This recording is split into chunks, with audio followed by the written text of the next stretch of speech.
Hello everyone, this is editorial video for LeetCode B Weekly Contest 81. These are the problems. Let's see each of the problem one by one. So this is problem 1. Count asterisks. You are given a string S where two consecutive vertical bars are grouped into a pair. In other words, first and second bar form a pair, third and fourth bar form a pair. And we have to return the number of asterisks in S excluding the asterisks between each pair of bars.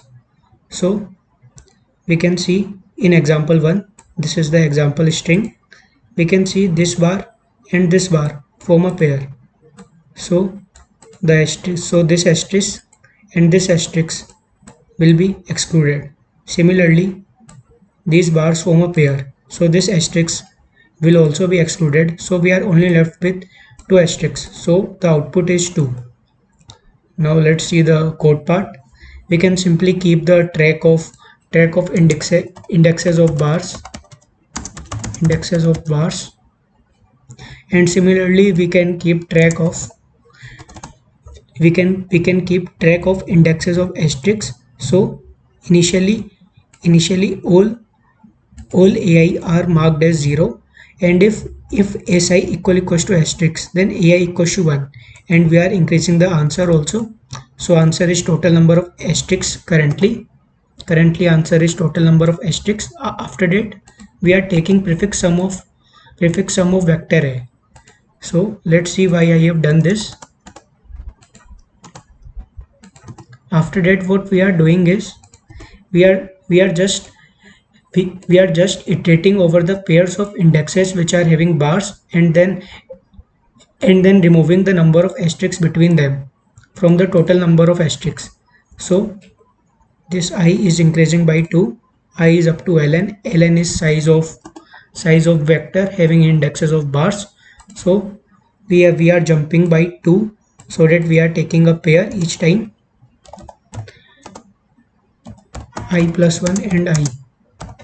These are index I plus 1 and index I. These are forming a pair. These are forming a pair of indexes having bars. So this value is the total number of asterisks between them. So we are removing it from the answer, and after it we are returning the answer. Let's see problem 2. In problem 2 we are given title is count unreachable pairs of nodes in an undirected graph. So you are given an integer n. There is an undirected graph with n nodes numbered from 0 to n minus 1. You are given a 2D integer array with edges I equals to ai bi, which note undirected edge connecting nodes ai and bi, and we have to return the number of pairs of nodes that are unreachable from each other. Let's see example 1. We can see that there are 3 nodes 0, 1 and 2. We can see that 0 can reach node 1 and 2, node 2 can reach node 0 and 1, and node 1 can reach node 0 and 2. So there is no such pair that are unreachable from each other. Let's see example 2.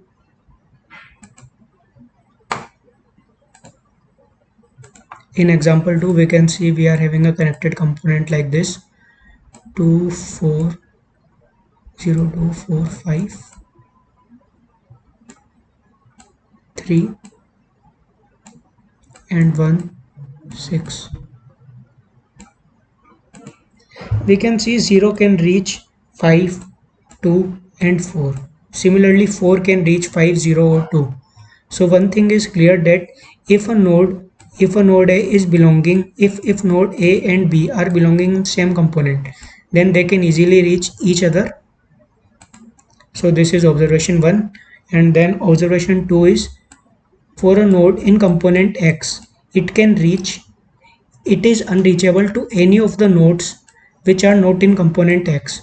So this node 2 can be paired with any of these nodes. Similarly, this node 1 can be paired with any of the nodes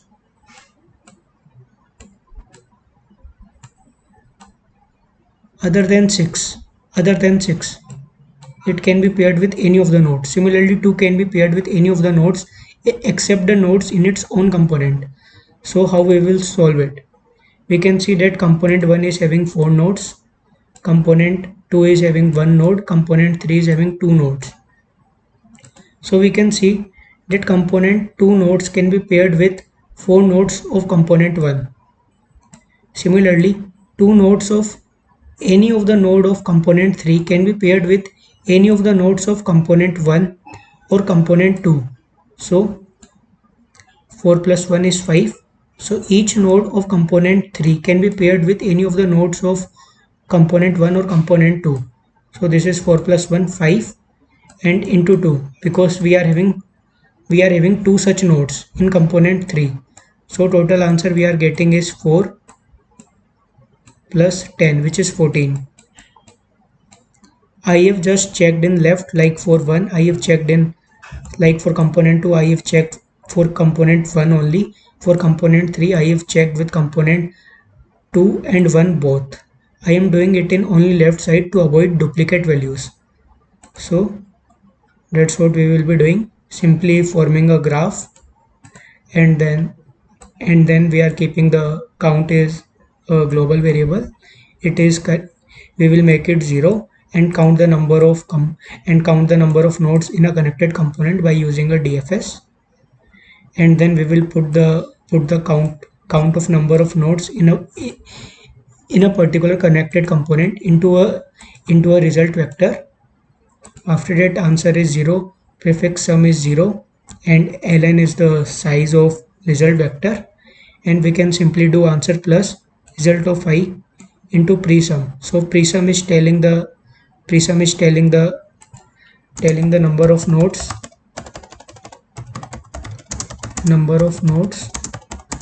in connected components left to current connected component. After that, we are changing the prefix sum and finally returning the answer. Let's see maximum XOR after operations. So you are given a 0 index integer array nums. In one operation, you can select any non-negative integer x and an integer I. Then update nums I to be equals to nums I and nums I XOR x. And is the bitwise and XOR is bitwise XOR. We have to return maximum possible bitwise XOR of all the elements of nums after applying this operation any number of time. Let's understand it by an example. We are given array nums. So it is having elements 3, which is 0, 0, 1, 1 in binary, 2, 0, 0, 1, 0, 4, 0, 1, 0, 0, and 6, 0, 1, 1, 0. So we have to maximize the possible XOR of all elements of nums. So we have to take XOR of all these. Now we know to make XOR we need to have odd number of ones for a particular position. We are having only 1 1, which is odd. So here it will come 1. We are having 3 ones, so here it will come 1. We are having even number of ones here, so here it will come 0. Now let's make some quick observations. We can see we can change nums I to nums I and nums I XOR x. Let's say we can change nums I. We can change, let's say it is AI. We can change AI to AI and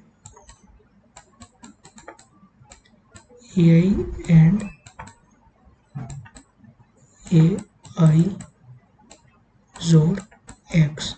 X can be any non-negative number. Yes, x can be any non-negative number. So what we can notice is after taking the after taking AND, let's say this is y. So after taking AND of AI with a y, we will be getting a number which will be less than or equals to AI. That is very obvious thing, because AND of only 1 and 1 is 1. Rest all cases we are getting 0. So we cannot increase the value of AI, so it will be less than or equal to AI. So that's one of the main observations. Now we can know that using this XOR operator, we can change this AI to kind of any value. So what we can do is, we will try to make odd number of values here. Like what we can do, if we are having 1 here, if we found a 1 at a position, like in this position we found 1, so we will try to make rest all positions as 0, which we can easily do.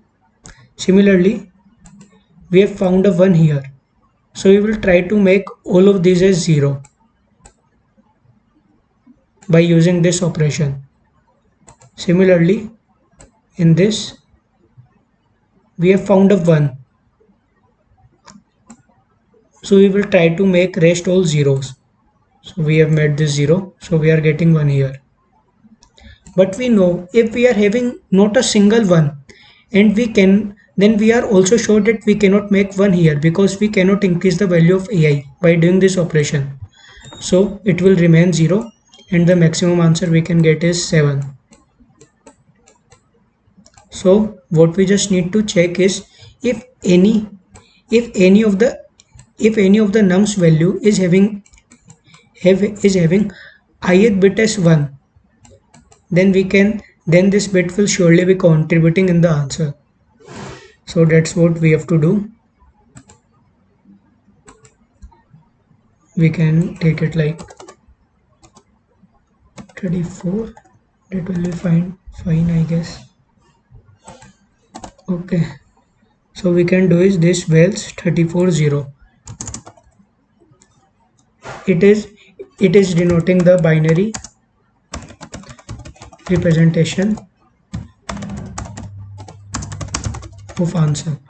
So we are iterating to each of the bit, and we are checking if element is having its ith bit as set, then we are making vals I equals to 1 and breaking from it, because this ith bit will be contributing in the value of answer. After that, we are simply iterating through the binary representation of answer, and if vals I is set, then we are adding it into the answer. This val is the simply it is 2 to power 0, 2 to power 1. It is 2 to power 0 in first iteration, then it is 2, then it is 4, then it is 8, like this. So we are finally generating our answer from the binary representation of it and outputting it. Now let's see the last problem. So this is number of distinct roll sequences. You are given an integer n. You roll a fair 6-sided dice n times. Determine the total number of distinct sequences of rolls possible such that the following conditions are satisfied. The GCD of any two adjacent values in the sequence is equal to 1.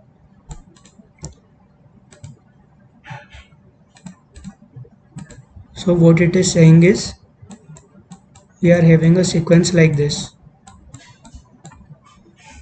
So if we are having any two adjacent elements, like these both are adjacent elements to this green side, we are here. So GCD of any two adjacent values in the sequence is equal to 1. Means GCD of this should be 1 and GCD of this should also be 1. And we are also given there is at least a gap of 2 rolls between two equal valued rolls. More formally, okay, so this is the thing. So it is saying that there must be gap of 2. Like after that only we can place a green here. We cannot place green element here. So this is what it is saying. We can place green like. just two distance away from it. It will be valid for every index. So these are the conditions. Now we have to return the total number of distinct sequences possible, and answer can be very large, so return it modulo 10 to the power 9 plus 7. We can say that 1 2 and 2 1 are distinct pairs. Okay, n can be up to 10 to the power 4. So we have to kind of keep it less than or equal to 10 to the power 7 operations. So let's see how we can do it.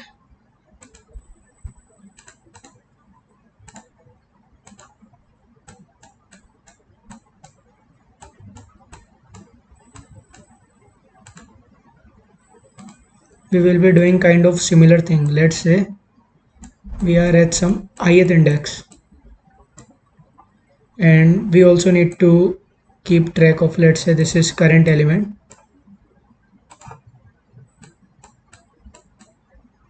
so this is current element, this is previous element, and we are on ith index. Okay, we are here. We can see that this previous should not be equals to green value, and GCD of previous and current should be equals to 1. Their GCD should be 1.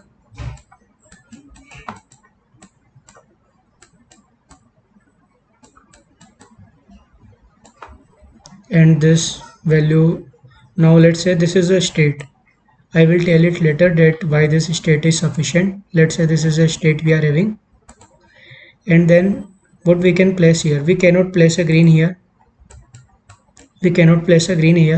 similarly we cannot place an element here which is having GCD with this previous value s1, s not equals to 1. We cannot place that value here. We can only place value here which is having GCD equals to 1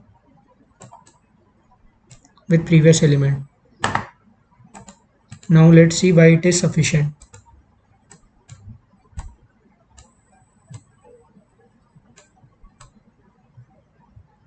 Let's say we are on this ith index.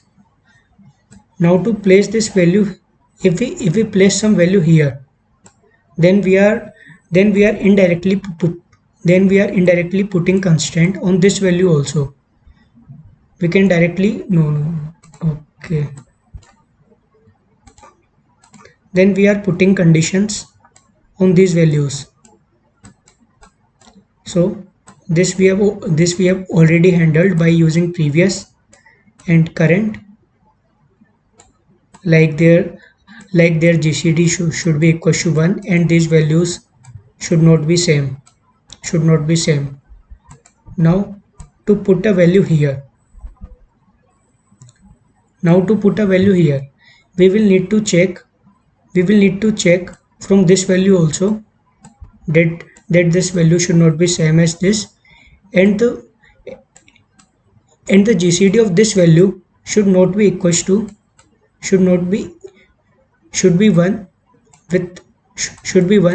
by taking GCD with this previous value.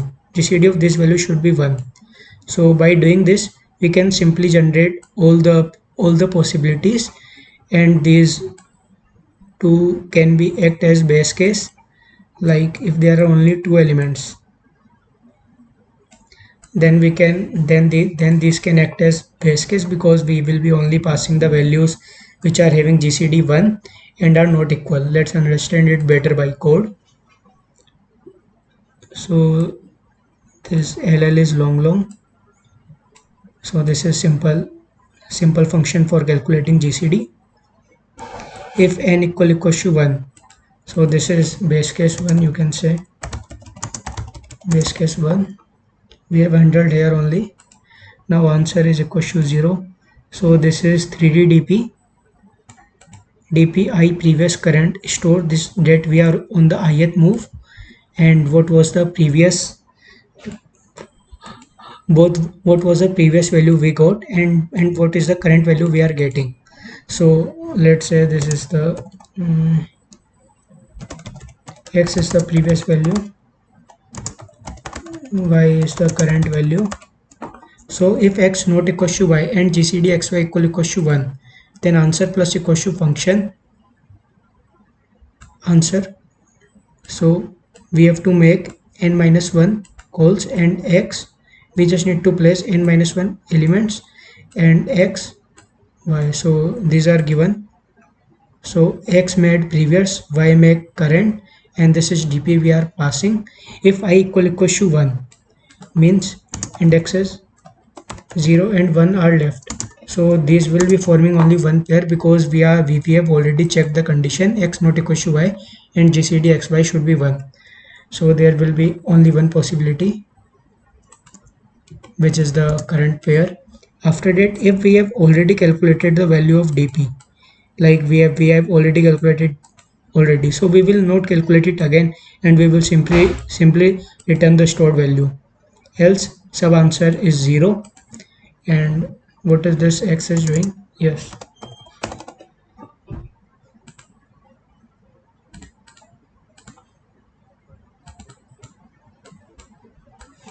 so this is current, this is previous,